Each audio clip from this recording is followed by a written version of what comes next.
Hey friends, welcome to today's Cup of Encouragement. I got the call on a Friday morning in December 2007. Are you interested? Nope, absolutely not. I'm really happy where I am. So, you're not even going to pray about it? Ugh. I hate it when they play the prayer card, especially when I know they're right. So began almost 4 months of uncertainty that culminated in my leaving a 17-year pastorate in a church I loved, 24 years of church staff ministry, and moving into a new kind of ministry, assisting and leading a regional network of Baptist churches. This morning, I thought back to that time of uncertainty and transition when I read a couple of things in my morning time with God. I'll share some of those momentarily. But first, I'm wondering how many people are frustrated right now with what seems like a long period of uncertainty and forced transition.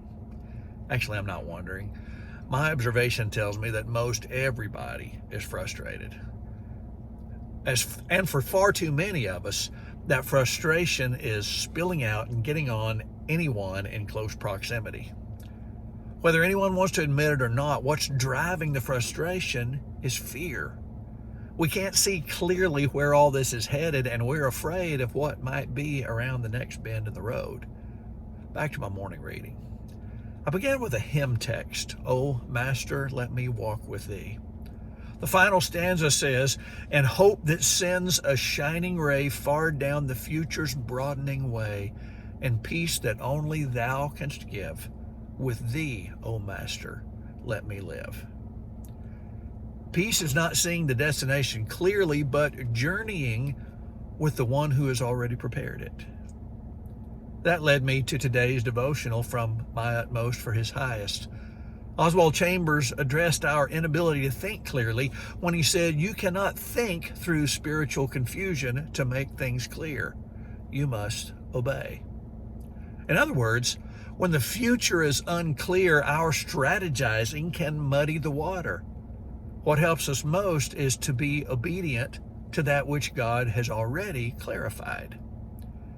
In thinking back to that earlier transition time, I remember deeply seeking God's direction through prayer and Bible study. It seemed that every day God was speaking to me through His Word. But for over 3 months, God did not once give me an answer about where I was supposed to go. Day after day, the Scriptures seemed to keep saying to me, "Seek God, trust God."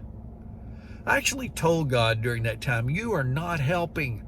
Whether I go or stay, I need to seek you and trust you." Exactly. Once I came to the conclusion that God was more concerned about what He wanted to accomplish in me than where He wanted to take me, I could fully devote myself to being the best version of me where I was until God made it clear that I should go somewhere else. So what's the lesson here? When you don't know for sure what's ahead, do what you know where you are. The Bible says, "Let your graciousness be known to everyone. And whatever is true, whatever is honorable, whatever is just, whatever is pure, whatever is lovely, whatever is commendable, if there is any moral excellence, if there is anything praiseworthy, dwell on these things.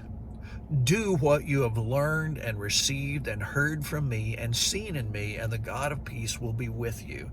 So said the Apostle Paul in Philippians chapter 4, verses 5, 8, and 9.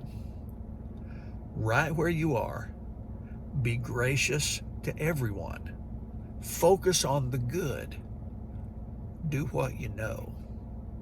You might just surprise yourself. Be amazing today, my friend. And don't forget to subscribe.